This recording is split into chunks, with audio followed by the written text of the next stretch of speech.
Good evening. Welcome to South Asia Newsline. I'm Lipakshi Khurana. Here are the top stories we're tracking for you on Monday, the 12th of September. Indian PM Modi inaugurates World Dairy Summit, lauds role of women and small-scale farmers. Mothers struggle to feed newborn babies in Pakistan flood zone. Death toll nears 1,400. And former Afghan President Karzai tweets his support of protesting female students.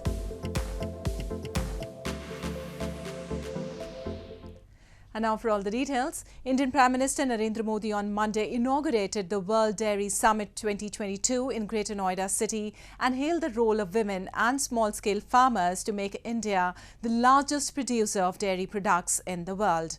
The four-day event will cover different aspects of the dairy industry and will witness participation of more than 1,500 delegates from 50 countries.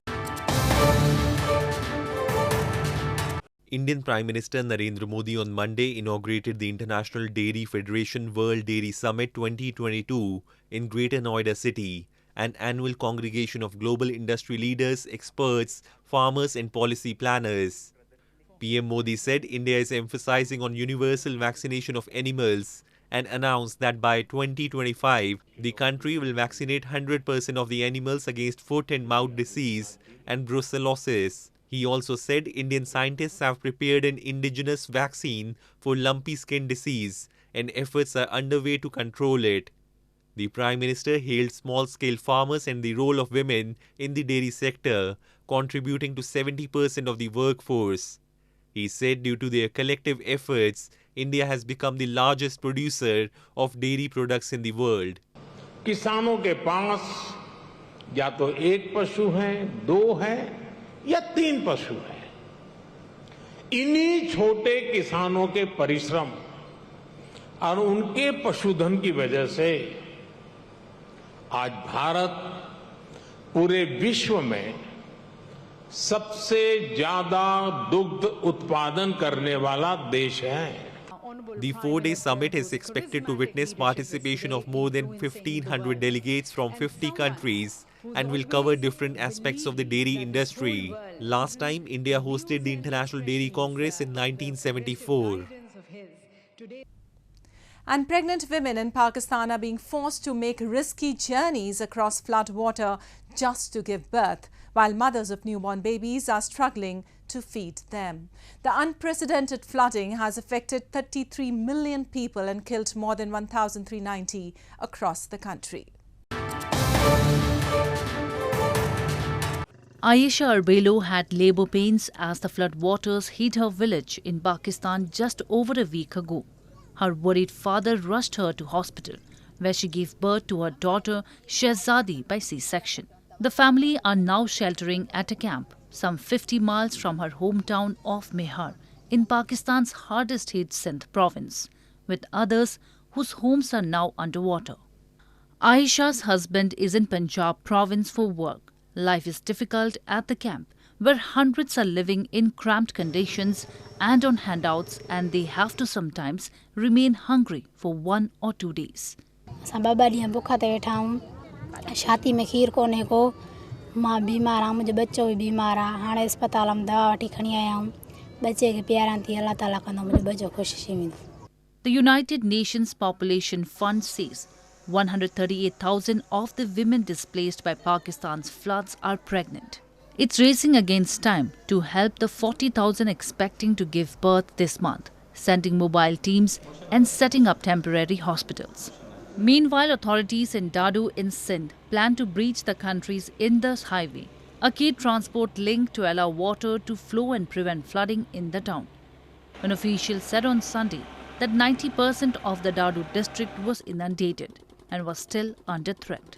At the moment, 90% of district Dadu is under water. It is inundated. Only 3 major towns, I would say, Dadu, which is still under threat. We are trying to protect it by erecting a ring embankment. The unprecedented floods from a record monsoon and glacier melt in the north of Pakistan have hit 33 million people and killed over 1,390 across the country, washing away homes, roads, railways, livestock and crops.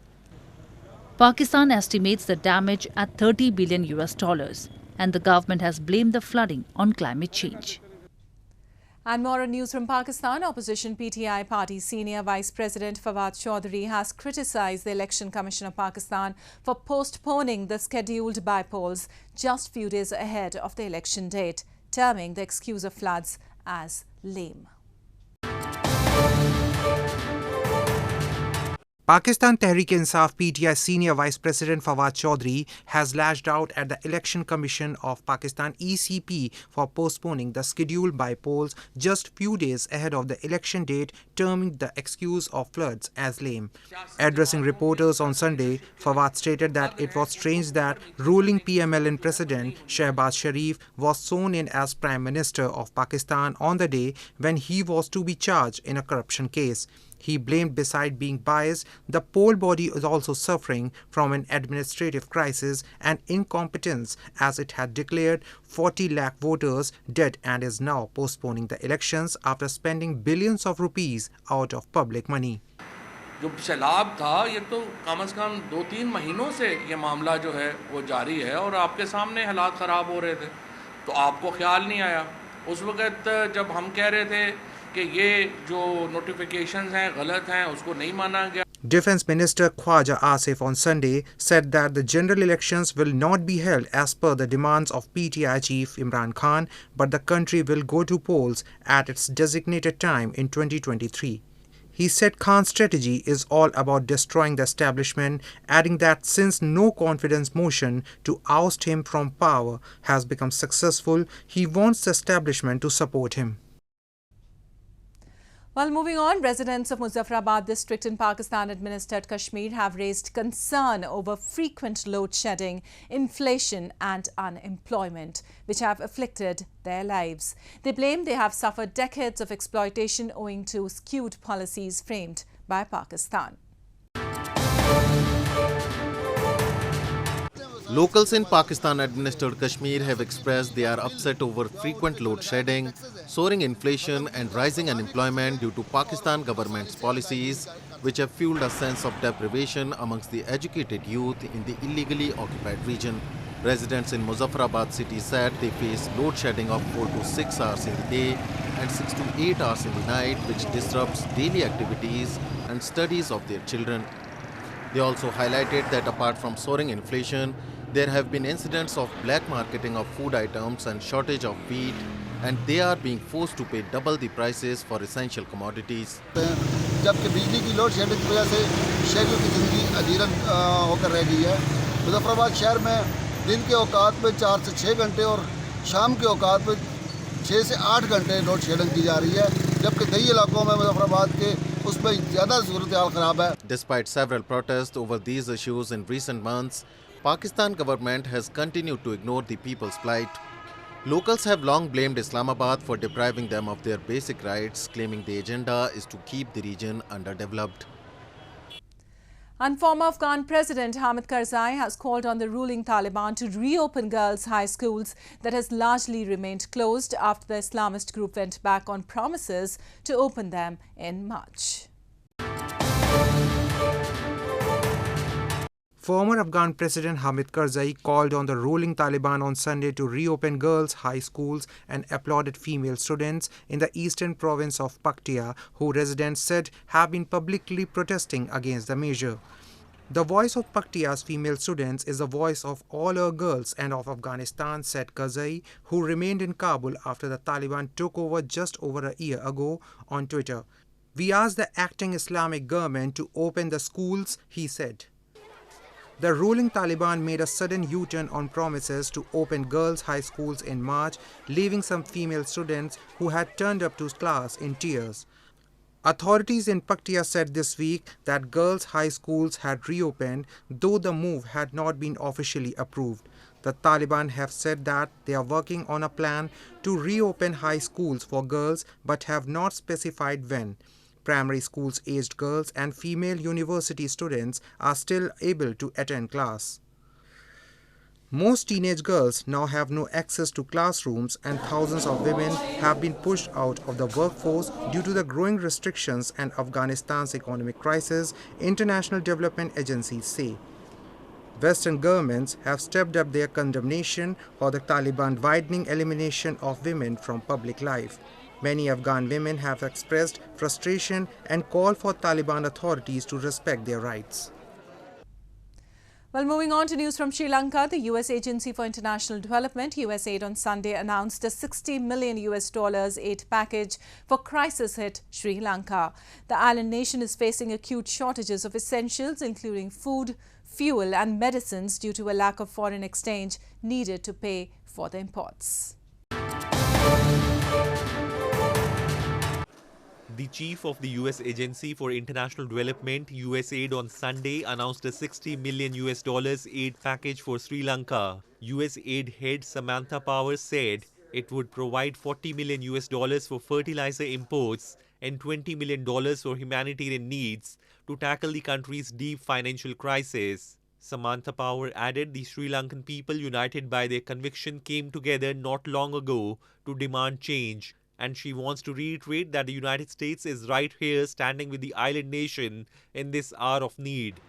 The country of 22 million people is facing its worst economic turmoil since independence from Britain in 1948. Foreign exchange reserves have dropped to historic lows, leaving the country struggling to pay for essential imports of fuel, food and medicine. Sri Lanka secured a staff-level agreement for a $2.9 billion bailout from the International Monetary Fund earlier this month, but faces an uphill battle to negotiate repayments of billions of dollars with creditors. And unwavered by the Down syndrome, an Indian girl is excelling in yoga despite a disability and is now called the Rubber Girl of the country.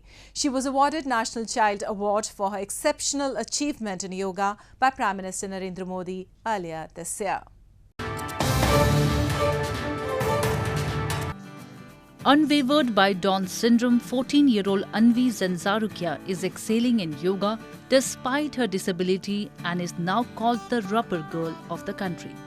The uncertainty persisted until her mother realized that their child, who has almost 75% intellectual disability, is blessed with elastic-like flexibility to bend her body.